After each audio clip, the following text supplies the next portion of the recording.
I do think the very worst thing you can do on your profile is not to be overly cocky, but to be underly cocky, to like say, hey, I've done a couple of things, but it's up to you to recruiter to figure out why they connect to the job. I'm just going to throw out the bare minimum.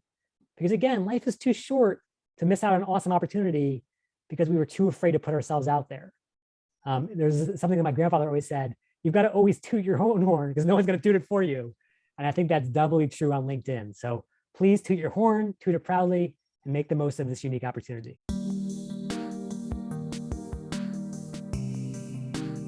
Welcome back to the Career Therapy Podcast, where we help you navigate the emotional and promotional sides of the job search in order to change careers with confidence. My name is Martin McGovern, founder and lead coach at Career Therapy, and I'm excited to introduce our guest today. Please welcome Jeremy Schifeling to the podcast. Jeremy is the Principal Product Marketing Manager at Khan Academy, the VP of Marketing at Break Into Tech, and previously worked as a Senior Product Marketing Manager at LinkedIn itself, so he knows all of the hidden platform secrets. Our paths first crossed at Udacity, and I've been a big fan of his work over the years, helping people start their careers in tech. Today, we dig into the nitty-gritty parts of LinkedIn. We get into the mindset of the recruiter, and we talk about how to optimize profiles for keywords, pairing the right tools with the right mindsets so you can overcome imposter syndrome, network effectively, and get the jobs that everyone is fighting for.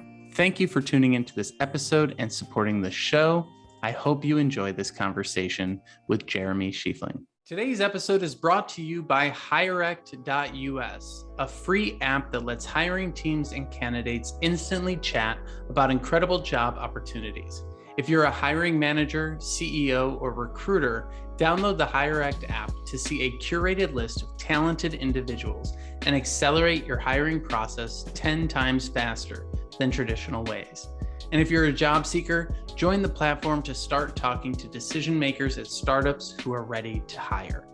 Businesses grow faster when everyone is communicating seamlessly.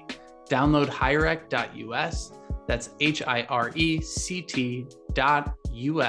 today. So we've been talking before the call here about, some of the maybe hidden or secret or maybe they're obvious, but people just don't know about them, pieces of LinkedIn. And I really am super excited right now because there are so many changes in the world through the Great Resignation, through mass layoffs that we're seeing with some companies, through the pandemic's ups and downs and everything. Like there's just so many changes happening. And I think understanding the tools that people are using to navigate these changes is really important. You've got such a deep history here. So maybe we can just kick off. I'd love to get your thoughts on before we get into the modern day of LinkedIn, how has LinkedIn changed over the years? What are some of the things that people maybe don't realize about the platform and how it's evolved over time? Yeah, great question. First of all, thanks for having me on the show, Martin. Thanks for being here. Worked together at Udacity. I've always been a huge fan of yours. I know you've helped so many job seekers around the world unlock opportunities. So I appreciate definitely that. love this opportunity to share what I've learned as well. So it's interesting. I worked for LinkedIn about a decade ago, right after they IPO'd, and LinkedIn was in a lot of flux, of course, as any company that goes public naturally is. But here's the funny thing is, even 5 years after it was founded or 15 years after it went public, the core things that drive LinkedIn have actually remained the same, no matter how the site has looked different. And that is that if you were a recruiter who existed before LinkedIn, think about how terrible your job was. Maybe back in the day, 50 or 100 years ago, you were posting classified ads in the newspaper, hoping desperately to find someone who would respond. Or in the 90s, maybe you were going on monster.com and being overwhelmed with all these resumes from people who weren't even really qualified for your role. And then all of a sudden, sometime around 2005, the switch is flipped, where basically you have all the power for the first time in the history of recruiting. You can go onto the web, you can say, I need a product manager or an engineer or a salesperson, and find the very best people in the world, no matter where they are. That has never existed before. And that fundamental truth has been true for the last 15 years, and will be true for the next 15 as well. So if you're a job seeker, don't be thrown by all the bells and whistles, all the new features. Just make sure you understand the recruiter behind the scenes, and you use that understanding to make sure that you get found. I love that. And what are some of the bells and whistles that typically distract people? What would you say are the things that are least important that people spend way too much time on? Yeah, I'll give you two really good examples. And I know my old LinkedIn colleagues are going to kill me for saying this, but the first one is definitely LinkedIn Premium. And obviously LinkedIn is a public business and it's in its interest to try to get people to buy as much stuff. But the reality is that the core functionality of making yourself visible to recruiters on LinkedIn doesn't cost a cent and never will, because recruiters are the ones who actually drive the most revenue to LinkedIn's bottom line. And so it's in their interest to make it really easy for them to find you. And so you can buy LinkedIn Recruiter, you can spend all this money, but if you just make sure that your profile has the right keywords and is super desirable and attractive, you can do that without spending a cent. So that's the first thing. The second thing are things like endorsements or these new features that are all around like, hey, LinkedIn's a social network too. It's viral, it's fun, it's exciting. And at the end of the day, I say good for LinkedIn. It's great marketing for them. But LinkedIn should always be first and foremost a tool for you, the job seeker. You want to achieve a specific outcome, and LinkedIn is the best way to get there. And it doesn't involve all these schemes or doing all this other stuff. It's like, just understand the recruiter, serve their needs, get found by the algorithm, get chosen for opportunity. And if you come back to that time and again, you can't go wrong. I love that. And I think that idea of it being a tool is incredibly important, and almost looking at everything in the job search as tools that you have at your disposal, right? Like people look at everything and they take everything so personally, like your personal brand. Oh, it has to represent everything about me. It's like, no, it has to sell your services. It's like, oh, I need to like make these amazing connections and like be friends with everyone. I mean, sure, it's nice if you get a friendship, but like professional connections are great. Like there's all sorts of things that we get wrapped up in the blurring of lines because social networks are blurry. Where do you feel like people maybe fall into a trap when it comes to using these tools? Maybe forgetting that they are tools. Like, what are some of the things that we can do to sort of keep a rational head while getting into this space? Yeah, you're absolutely right. Like again, as LinkedIn adds more Me Too social media features like videos and polls and all this kind of stuff, you can think, oh, I've got to like build really strong relationship here as if it was, another Facebook or something like that. But the beauty of networking, at least in the North American business culture, is that weak ties, science has actually shown, are much more powerful for helping you find opportunity than strong ties. And basically, what the sociologists are getting at there is that your best friends, your family, all the people you might naturally gravitate towards to help you find a job, they're not that helpful. It's for the simple reason that they know the same people you know. So, basic network theory, you have these overlapping networks. Whereas it's the weak ties, that person you worked with 3 jobs ago, or your old professor, whomever like that, they may be 3 or 4 degrees separated from you, but that's the person who actually knows about the new information and the new opportunity that you weren't even aware of. And so when you come to LinkedIn, always think about that power of weak ties, where you don't have to have 20 years of deep relationship with someone in order to say, hey, I saw your team is hiring. Would you introduce me to the hiring manager? Or I'm curious about a role in product management. Is that something that you could share 10 minutes of your time with? For the most part, people love to pay it forward to share that advice.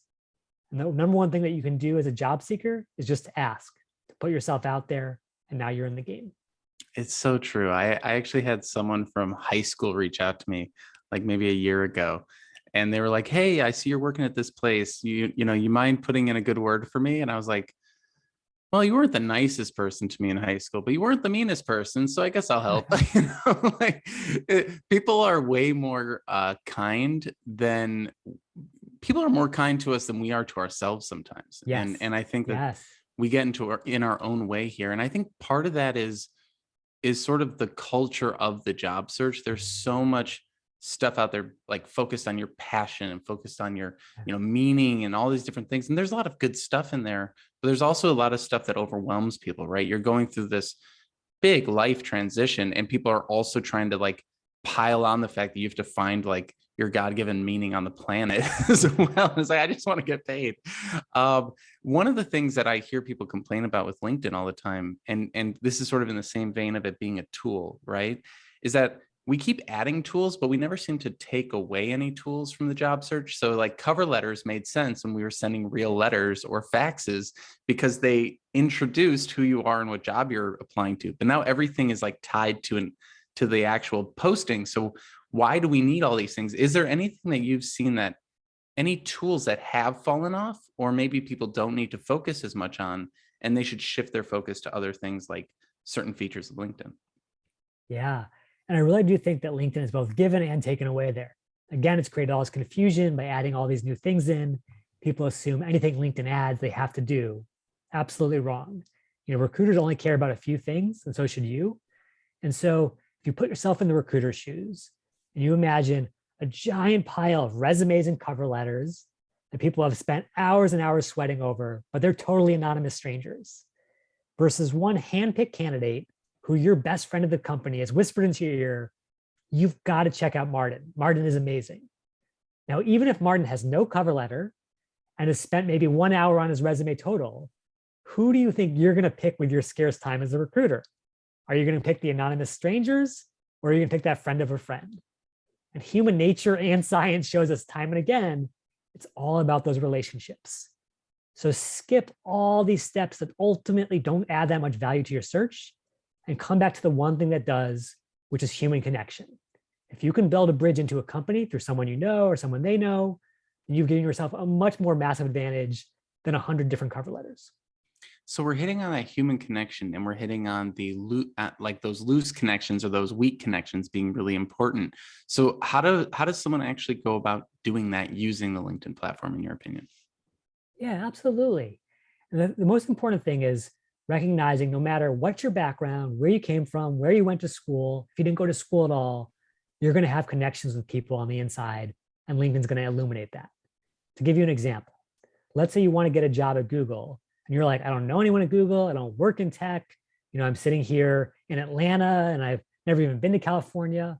Well, guess what? If you went onto LinkedIn and said, show me everyone who works at Google who knows someone that I do, second degree connection, as LinkedIn says. If you have even 100 connections, you are almost guaranteed to find someone who can be that bridge, who can help introduce you to someone on the inside. So again, a friend of a friend is a great place to start. If you did go to school, great. Mine your alumni connections. It could be a small liberal arts college, a giant state university, wherever.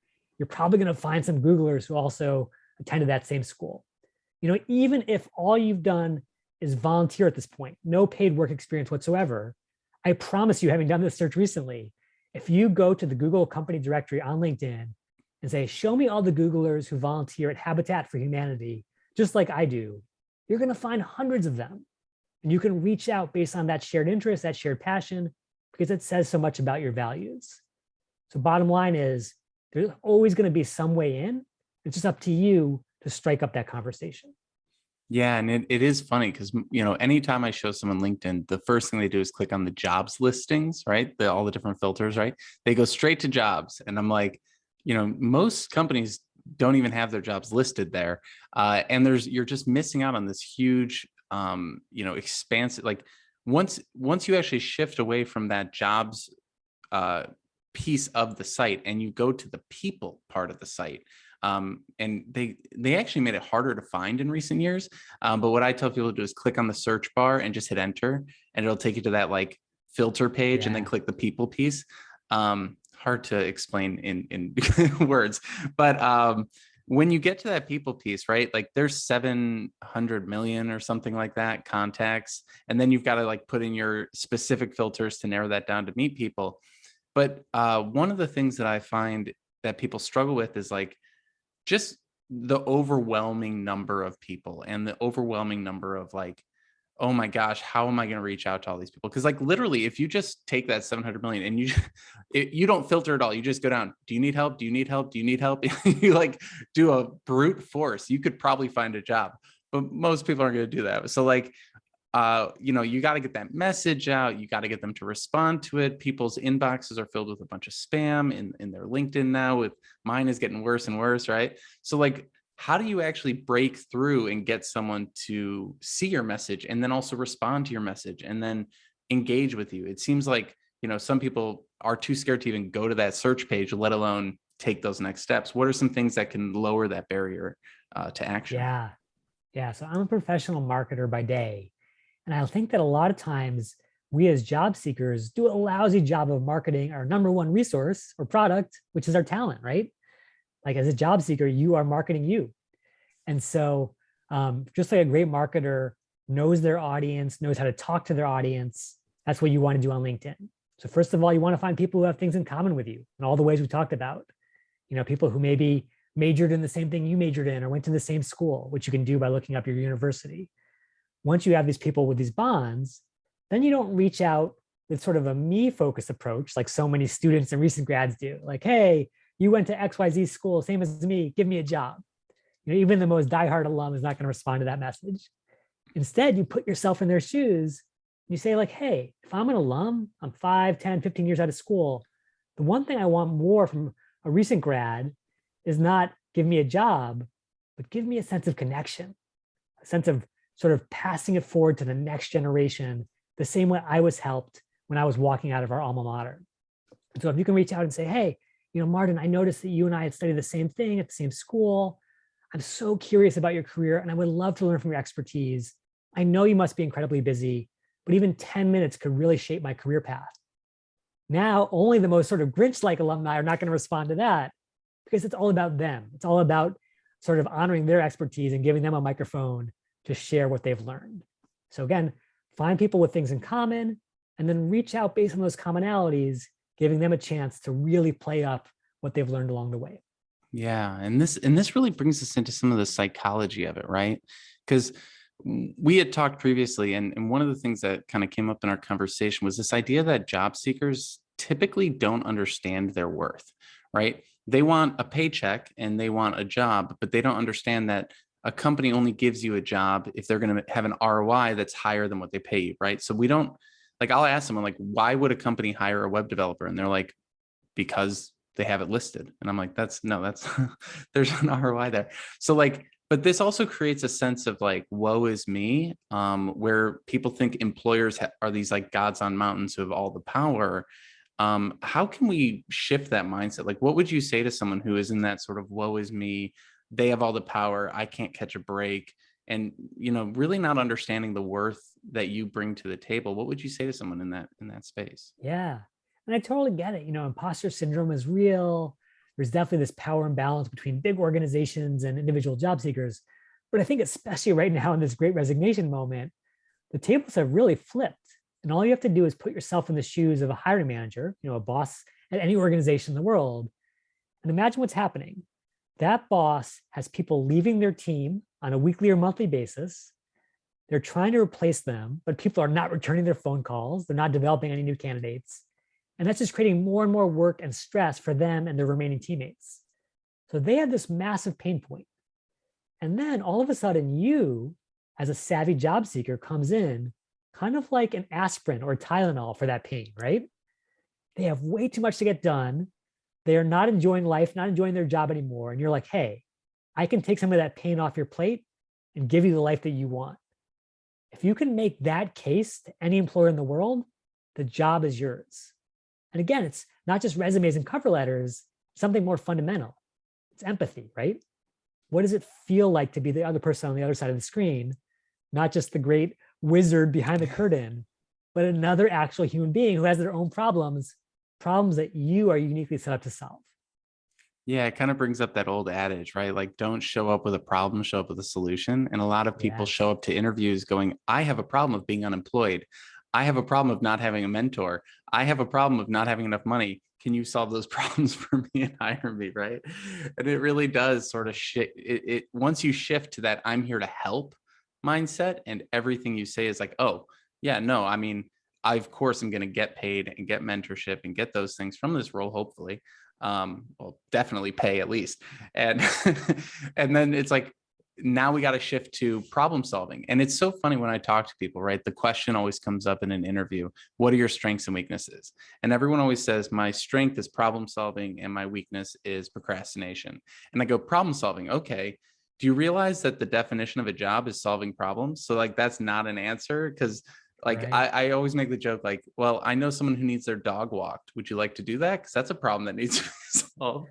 And like when we're thinking about problem solving, we really do have to go that level deeper. And this again is where I think LinkedIn becomes this amazing tool, because there's so much research you can do, both in the job board, but also in people's profiles. So like as you're looking for people to talk to, you can also look at what's in their profile and see some of the realities, or maybe some of the there's typically a discrepancy between what's in the job description and what's in the actual job, right? And so by looking at profiles, you might get a peek into that. But what do you sort of see when it comes to job descriptions or people's profiles? Like how can we utilize these things to figure out the value that we bring?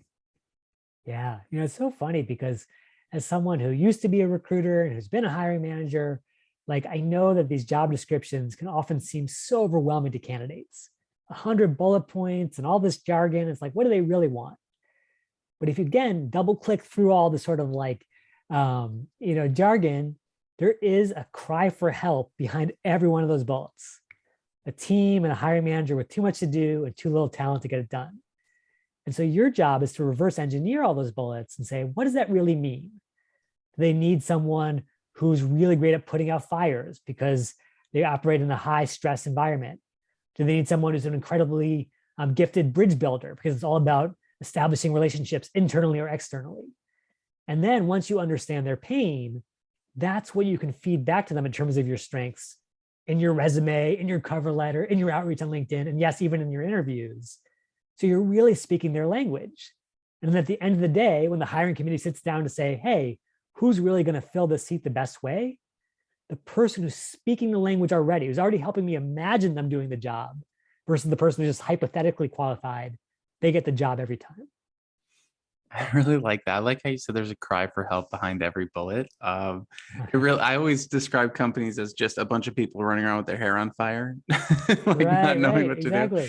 It's like, and I think that's one of the issues, right? Like you go to these job descriptions and the company sounds so incredible, right? They're the best place to work. They have the best opportunities, the best 401k, the best growth opportunity, and like I always ask people, like, in all of your previous jobs, did it ever live up to what you expected it to? And the answer is always no, because a company is just a bunch of people trying to do things, right? And we're all human and we all have shortcomings. And one of the funny things is to talk to someone who like really wants to work at Google, right? They're dying to work at Google.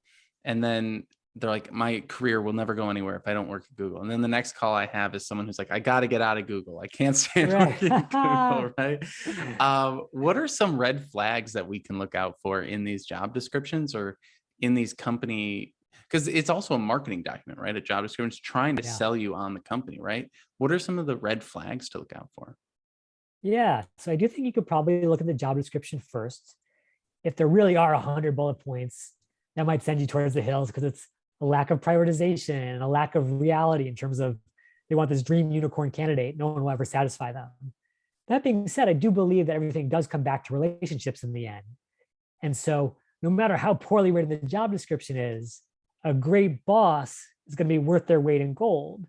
But how do you predict who's going to be a great boss versus a terrible boss, right? How do you separate the Michael Scotts from everyone else? And so I do think that comes back to tapping the power of your network. Like, unfortunately, as far as I know, there's no like ratemyboss.com, although there probably should be.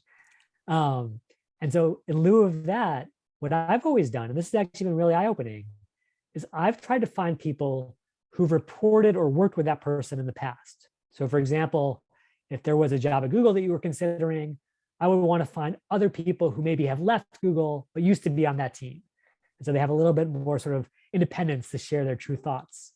And I would reach out and say, like, flat out, like, we've all been in this position, a job that seems too good to be true, but is it? Could you just give me the real sense of what this person was like, their reputation, how they worked with the reports, what they were known for? In 90% of the cases, I hear great things. This person is amazing. People flock to that team. I'm like, ding, ding, ding, that's where I want to work. But I will tell you, there are certain places, I won't name any names, where people have said, Jeremy, start running now. And if you think about how, like, life is short, and what has the last 2 years shown us? But the fact is, our time on this planet is limited, and we've got to make the most of it. You don't want to spend 3 years with a toxic boss and 5 years with a therapist afterwards, trying to work through all the poison. Like, save yourself that trouble up front by learning from people who've been there before. That's awesome. Yeah, it really is incredible. And I think looking at people that used to work at the company, and again, this is doing your research, right? Because this is what spills over into the interview if you don't do it ahead of time, right? At the end of an interview, they always say, "What questions do you have for me?" And the worst question you can ask is, "How do you like working here?" This person is literally representing the company right now on the company's time, being paid by they're not going to give you an honest answer, but you get a coffee or a drink with someone who quit that company or used to work for that company. Maybe you got to take a little bit grain of salt with the things they're saying, but you'll get some real insights from that. And I love that idea of ratemyboss.com. That'd be incredible if that existed. You mentioned earlier getting into the recruiter's head and being found by the algorithm. But let's get into the recruiter piece, because I think people have a fundamental misunderstanding of what motivates a recruiter, what is helpful to a recruiter. A lot of people think recruiters are like career coaches, like they're on your side supporting you and like here to train you on how to get the job and sell you. Like, oh, well, I talked to a recruiter, so I'm good. I can stop job searching. They've got it for me. And it's like, are you paying this person? Because like, how this isn't that's not the service they provide. Yeah. So what is it that people misunderstand about the world of recruiting that negatively impacts their job search? Yeah. So the number one thing you have to understand is that recruiters, more than anyone else in the company, are mercenaries. You look at any recruiter's profile, and they've probably been at 10 or 20 different companies. Because at the end of the day, unlike the people on the team you're working with or your future boss, they're not wedded to that specific team or product or mission. Their job is very simple. I need to put a body in the seat, and then I need to move on to the next 10 or 20 open chairs that are begging out for support. And so once you put yourself in those shoes, you're like, wait a second, they're never going to be my buddy or my career coach. They don't have time for that. They don't have the loyalty for that. They've got to find someone who just makes sense at a surface level, because they're never going to get fired for choosing someone who seems pretty good at the credential or resume or LinkedIn level. And then they move on to the next search. And yeah, maybe you don't turn out to be the best hire ever, but by the time you're fired, they've already moved on to a different company. Whereas, wow, think about this, the hiring manager, who we often never think about or don't even know who it is until the actual interview stage, they're the one with the real skin in the game. Because your future boss can either be made incredibly happy by hiring the world's best person for the job, less work for them, you make them look awesome, all the stuff they were hoping for is provided by hiring the right person. Whereas if you're the wrong hire, now they got to put you on a probation plan. Now they got to fire you. Now they got to go through the hiring process all over again and the training process all over again. And so they definitely have a strong interest in getting rock stars onto their team. And if at all possible, ditch the recruiter and try to build a relationship with that hiring manager who does have totally aligned incentives. We interrupt today's episode to let you know about Career Therapy's Unstuck coaching program. If you're feeling paralyzed by job search procrastination and unsure of what to do next in your career, we're here to help. Each month as a member, you will get access to 2 one-on-one coaching calls, unlimited virtual chat with your coach via Slack, invitations to bi-weekly group coaching sessions, and lifetime access to our 8-part job search curriculum. Want to take your search to the next level? Head over to careertherapy.com and schedule a free 15-minute consultation to chat with me today and see if coaching is right for you. Now back to our show. And this actually is really good, because people always say, who do I network with, right? Should I network with a senior person or a junior person or the hiring manager or the recruiter? Yeah. And they ask me, and I'm like, everyone, just start networking, stop asking these questions. But obviously, once you're in the mode of networking, you do want to refine your approach. And one of the things I try to help people with is this idea of like understanding the different motivations. So you've already really laid out some of the motivations here for the recruiter and the hiring manager. And recruiters are incentive based on like commissions or whatever it might be that they're incentivized by. And then the hiring manager is incentivized by different things. And then let's say you talk to like the CEO before you get hired, they're incentivized by, or they're focused on bigger things. Like what are maybe the things when it comes to the hiring manager? Is it the team dynamic? Is it the skills on the team? Like what are maybe a handful of the incentives or priorities that they have that a job seeker maybe needs to slow down and articulate better in their search? Yeah. And I do think it comes back to that idea of pain points. And like, again, using a little bit of imagination, even if you've never been a boss before, and trying to envision what would it feel like to have to run this team? So you're absolutely right. First and foremost, it's about productivity, being successful at the job, right? I don't want to spend all of my time training someone. I want someone who can come in, hit the ground running, be independent, even if it's a relatively junior role. So that's the number one thing. But then think about the fact that if you might have an all-star level performer who's a total jerk, and now all of your other all-star performers are quitting or threatening to quit because they can't stand working with you. Well, that's a nightmare for the boss too. So you're absolutely right. It is about camaraderie. It is about teamwork. And so you've got to be that full package where you solve the productivity problem, you solve the team cohesion problem, and then ultimately through all of your strong performance, you're helping them solve their ultimate problem, which is how do they get promoted, right? Or how do they retain their job, which is looking good to their own boss. So think about what the boss needs and even what the boss's boss needs, because of course, that's what the original boss is always considering. Yeah, that's so true. And this is where people get really caught up in culture fit, I think. And the culture fit question, I think, freaks people out because, you're told to be authentic and be yourself. And then you're told that you need to fit in the culture, or you get like, well, we just went with someone who's a better fit. Like when people get that response, what are they really saying? Because, the hardest thing for job seekers, you don't really get great feedback. So you don't Yeah. always know what you did wrong. And maybe you didn't do anything wrong. Maybe you just were slightly less good than the person who got it. But what do you think the culture fit thing is, or how people should be interpreting the feedback that they get from folks? Yeah. So, it is really frustrating. I'll acknowledge that first and foremost. And obviously, there are legal complications where hiring managers and recruiters don't want to get into trouble by revealing too much and opening themselves up to lawsuits. So that it certainly makes sense from a sort of risk mitigation perspective. That being said, you should absolutely never accept, oh, which wasn't a fit as a response, because frankly, that's BS. And I'll explain why for two reasons. The first one is that, at the end of the day, if you were going to be a great performer and you were going to make that person's team amazing, they're going to probably hire you no matter whatever the alleged culture is. So just know that probably there is something about the way they perceived your ability to be an effective performer that was lacking. And it's a lot easier to say, oh, it's just a lack of fit, than they have to call out, I don't really trust that you can build financial models, or I think that your designs are subpar. So really bring in some very trustworthy friends, people from the industry if possible, who aren't afraid to call out like, hey, if I saw your portfolio in an interview, I would also ding you for this reason. And then that way you can get the feedback you're not getting from the inside. So try to get the real feedback. And then number two, I think the other thing is like, yes, there is this idea that like every organization has a different culture, but honestly, you're not going to be happy at work if you are trying to become someone else to make the rest of your teammates happy, right? Maybe you can pull that off for 30 minutes in an interview, but are you going to be able to be an imposter for 3 years or 5 years and still be happy? So I would say really do stick with your guns, because you want them to want you as badly as you want them. And if you're ultimately trying to become, a circular peg instead of a square peg to fit in, that's going to come back to haunt you in the long run. Yeah. Oh my gosh. You're hitting on something so important here. Sometimes rejection is very good.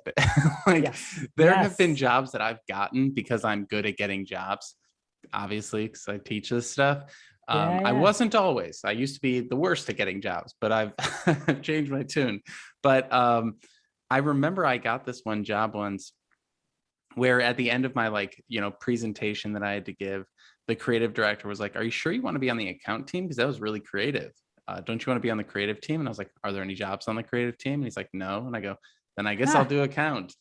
Biggest mistake. I should have definitely held out for a creative role. But it is funny how sometimes that rejection is such a positive thing. I remember University of Chicago rejected me once, and they told me in the interview why. They were like, "We're looking at your entrepreneurship background, and we feel like you're going to be frustrated with how long it takes to do things here." I was like, what do you Oh, mean? And interesting. they're like, it'll take 6 months to get an event approved. And approved. I can't talk today. And I was like, oh yeah, that would drive me crazy. but it's like sometimes not getting the job is a great thing. And I don't think that's talked about enough in the job search, right? Like sometimes they reject you because they actually have a pretty good sense that you're not going to do well. But as a job seeker, you take that as this like, I'll never ever get a job in this industry, right? So how do we manage this emotional turmoil that people go through? Because I think LinkedIn can be this incredible tool to connect with people and to research and to put yourself out there and to get in touch. But it can also be this place of isolation and ghosting and comparison and everything else. So, there's good and bad in everything. And when the bad starts to creep in, what should people do about it? How can they sort of calm themselves down and get back to a good place? Yeah, totally. Because it's so common.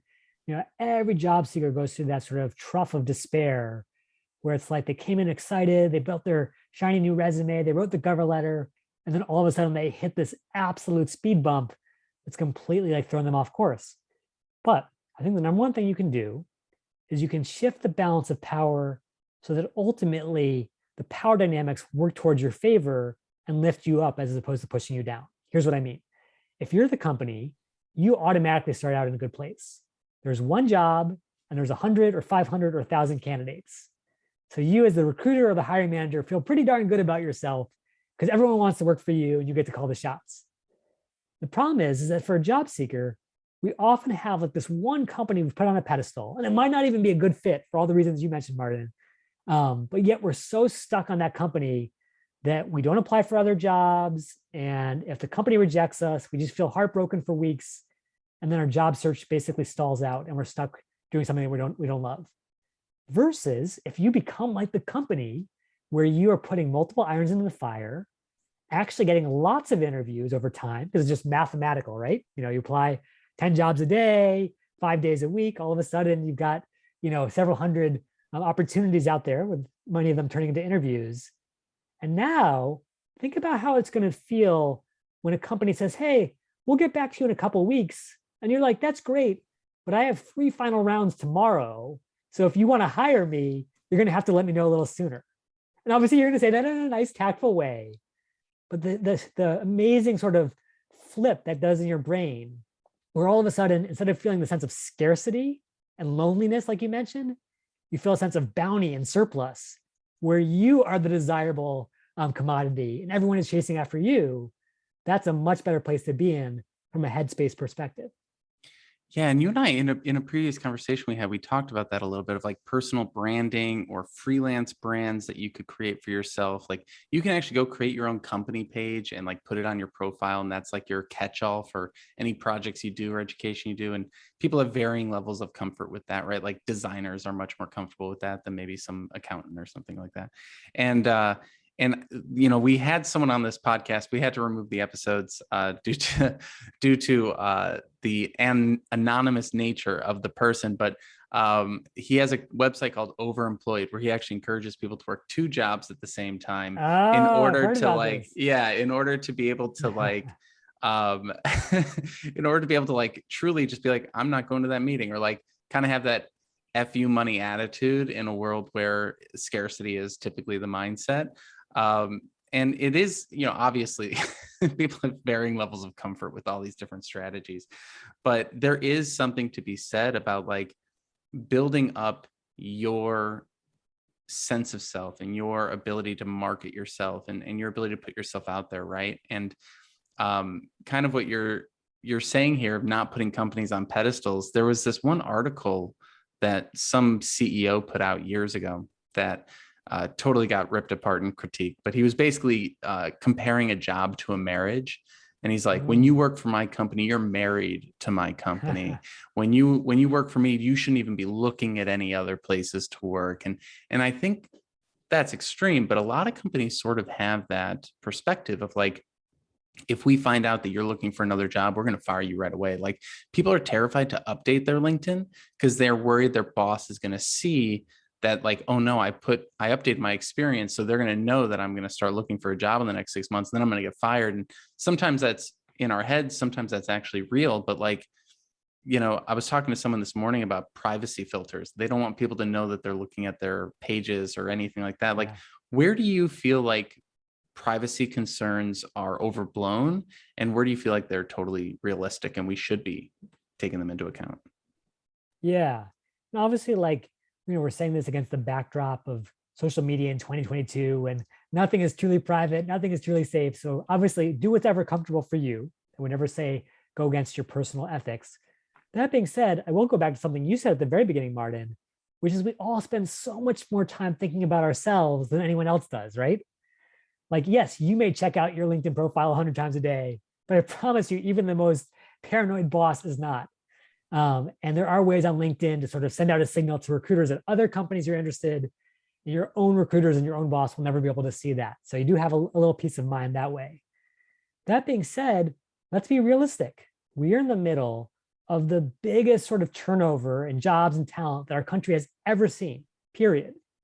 And so if you've played your cards right to build a great profile that's hitting on the right keywords, that's attractive to recruiters, even without lifting another finger, once you take that first job, you're going to be hearing from recruiters on a regular basis saying, hey, I know you just started a new job. What about my company? What about my startup?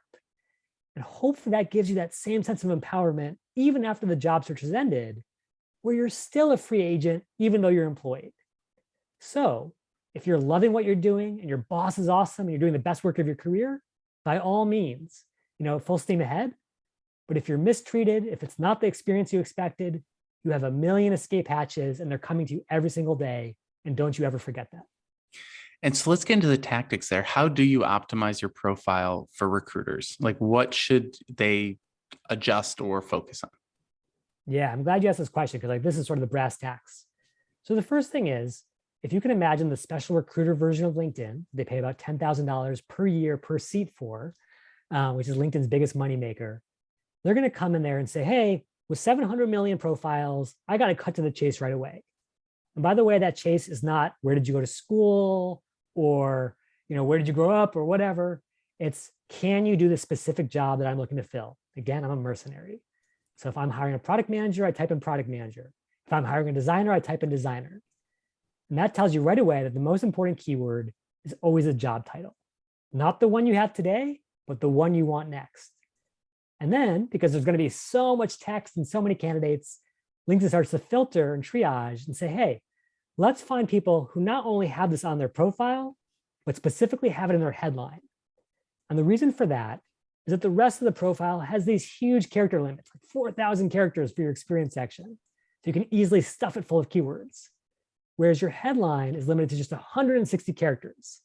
So it's the least gamifiable of any portion of LinkedIn, and therefore the most authentic signal of who you are and what you can really do. So you got to have your dream job title right there in your headline. And then once they have a sense of, okay, there's 50,000 people who match this, well, who actually has the skills to do the job? And so now you're going to the job description and you're basically putting it into a site like jobscan.co and trying to mine all the most important keywords. So it could be technical keywords like PHP, SQL, whatever. It could be more business focused keywords, things like ROI, A/B testing, whatever it is for your industry, for your function. You want to make sure that you've got those skills in your about section, your experience section, your skill section, because the LinkedIn recruiters can filter for them. And now they have a pretty nice list of candidates. Maybe they've got 500 or 100 left, but they have to pick who's going to be the one that's going to get an email, basically an invitation from me to interview at my firm. And the tricky thing for recruiters is those are limited. Even $10,000 a year only buys you maybe like 30 emails a month. And so you're going to be really picky with who you reach out to, which means that your full profile has to scream engaging. Great photo, charismatic smile. Ideally, you know someone at their company. You're plugged into their firm. You've turned on open to work so they can see that you're really in the game, not just wasting their time. And you're following their company on LinkedIn. If you're sending all those signals, the recruiter can filter for those things and say, hey, there may be 700 million people on LinkedIn, 500 qualified people, but out of them, Martin is the one who's getting this lucky email. That's how you win the recruiter game. Damn, you hit on so many great things here. So the first one, not only the job you have today, but the one that you want next. I think a lot of people, when the imposter syndrome kicks in, they're Yes. scared to put the next role that they want because God forbid someone from my current company goes in my profile, which they won't because who cares? Have you ever looked at your coworker's profile? No. And so they're like, I can't put the job that I want to have because I'm not doing it yet. And I'm like, yeah, but how are you going to get the job that you want to do if you won't telling people that that's what you want to do? And it's a, a Catch cycle. 22, right? Exactly. So definitely like take, put the insecurity down for a second and just, it's a LinkedIn profile. It's not a deposition. You're not you didn't put your hand on a Bible, right? And there's like room for gray in this. And this goes to your previous roles too. I've seen people like, maybe they don't change the title that they had the last job, but they add in like content creation or something because it wasn't in their title, but it was the majority of their job.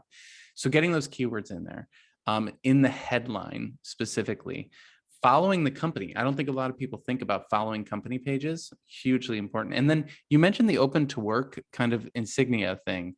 And that one is one I've been curious about because I think it looks cheesy as hell, but that's just me. But you called it out as like an important piece. So like where do recruiters and hiring managers fall on that being important? Yeah, and just to be clear, there are two variations of open to work. So two choices you can make in that screen. The first and the easiest one to choose is that you don't want to have that little public sort of bubble, so to speak, surrounding your picture.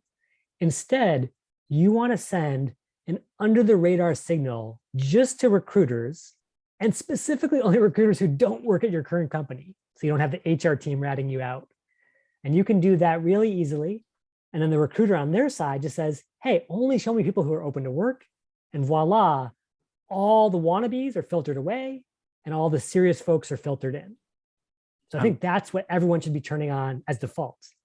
I'm really glad. I'm glad you differentiated the two because the green one is the one that I think people like. People will also put in their headline "open" or "seeking job," and I'm like, "That's job, you're only going to be." Yeah. I'm like, "You're only going to be found by me, who's looking up seeking job," like because I work with those people. That's right. You're not going to be found by your recruiter. But sorry, I interrupted you. Keep going. Oh yeah, I was going to say like if we come back to the theory of weak ties, and you are a free agent, like so, let's say you are unemployed or you are a student, you don't have to worry about someone looking at your photo and getting freaked out. The little advantage of having the like I'm looking for work or open to work thing is that, that person who you've lost touch with 7 years ago, but is working at Google today, sees that you're looking for the exact thing that their team is hiring for. And that weak tie is the one who introduces you to the hiring manager.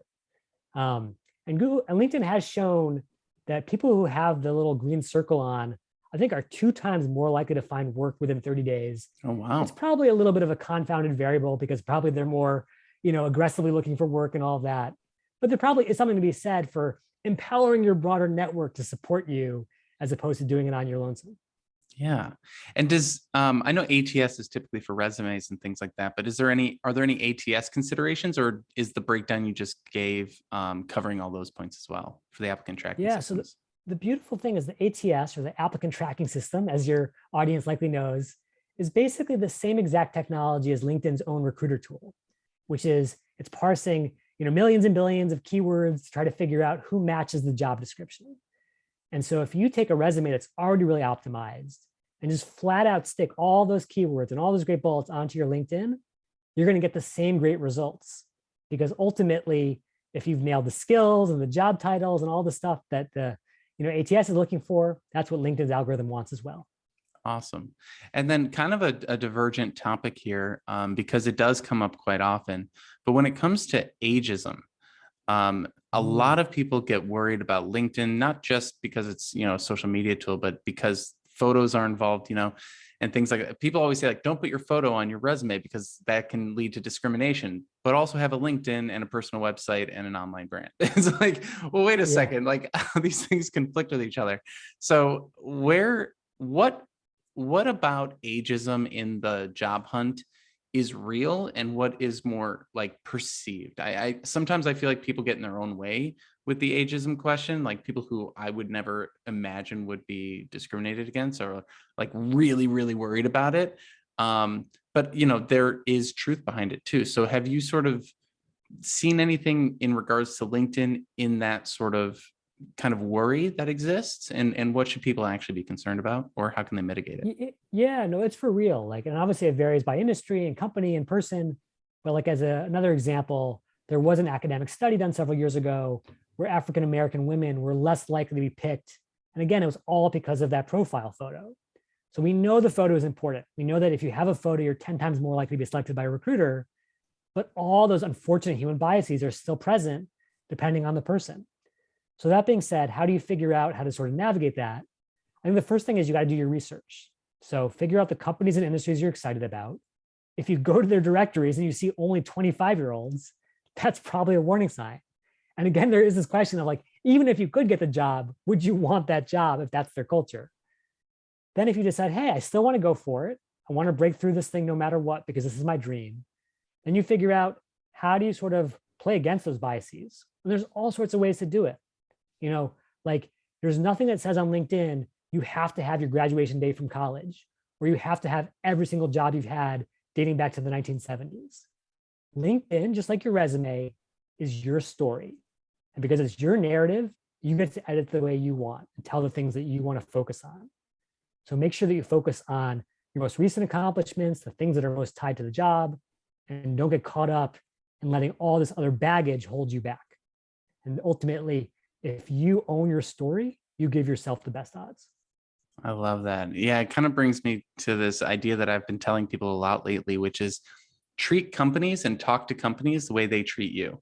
The company isn't putting the truth in their job description. They're giving you their idealized posting, right? So you shouldn't be, usually the company is like overconfident and the job seeker is like underconfident, right?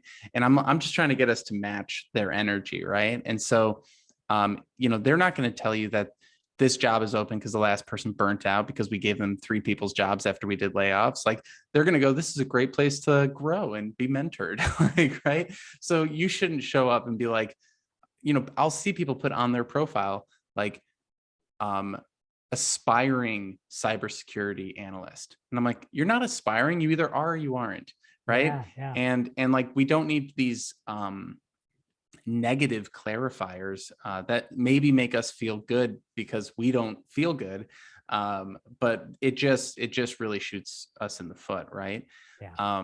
And then I guess the last thing as we get to the end here, the last question I want to ask you is, what are the cringiest things that we should avoid in 2022 when it comes to LinkedIn? What are some examples of cringe that you've seen out there? Yeah, so it's funny, LinkedIn and all of its benevolent data science wisdom used to put together like this annual list of like the worst cliches that were popping up on LinkedIn profiles, things like data ninja or like, programming wizard or whatever. So obviously try to avoid anything that like maybe shoots yourself in the foot from like a humble team player perspective. That being said, I do think the very worst thing you can do on your profile is not to be overly cocky, but to be underly cocky, to like say, hey, I've done a couple of things, but it's up to you to recruiter to figure out why they connect to the job. I'm just going to throw out the bare minimum. Because again, life is too short to miss out on an awesome opportunity because we were too afraid to put ourselves out there. There's something that my grandfather always said, you've got to always toot your own horn because no one's going to toot it for you. And I think that's doubly true on LinkedIn. So please toot your horn, toot it proudly, and make the most of this unique opportunity. I love that. And like to also remember that there's people out there over tooting their horn. And so like what you probably feel is too much is probably still not enough. That's right. At the end of the day to compete. Jeremy, thank you so much for going through all this with us. I think this has been like the, boots on the ground, like tactical stuff that people really need as we head into this year. Where can people find more about what you're working on and what you've got going? Yeah, absolutely. Thanks for the opportunity. And I love having the chance to connect with your listenership. I will tell folks that they want to go even deeper into the weeds to achieve true like LinkedIn nerddom like I have. We actually have a new book coming out, a LinkedIn friend of me called Linked. It's coming out in late April. And there's some special bonuses just for listening to this podcast. If you go to thejobinsiders.com/linked, you can actually get a free webinar on all these tactics, all visually demonstrated. So here's how you would update your profile. Here's how you would prep for an interview using LinkedIn's new virtual interview tools, or even win one-on-one LinkedIn coaching from my co-author and myself. So if you go to thejobinsiders.com/linked, you can pre-order the book and get access to all those goodies. And no matter whether you take advantage of that or anything else, just wish you tremendous success in this exciting new year. I love it. We'll have all that linked in the description, and everyone go connect with Jeremy on LinkedIn, right? Why not? Let's do it. You got it. Appreciate your time today, and thank you so much for joining us. Thank you for the opportunity, Martin. Good luck to everyone. Thanks for joining us for today's episode. If you found this conversation to be helpful, please like and subscribe wherever you are listening. We also appreciate it if you take the time to leave us a review on iTunes. It really does help us spread the word and get these ideas out to more job seekers looking to build their careers and improve their lives just like you. If you'd like to learn more about career therapy and see our different coaching options, you can head over to careertherapy.com to learn more. Thank you again for stopping by. We wish you all the best in the future of your career. Have a good one.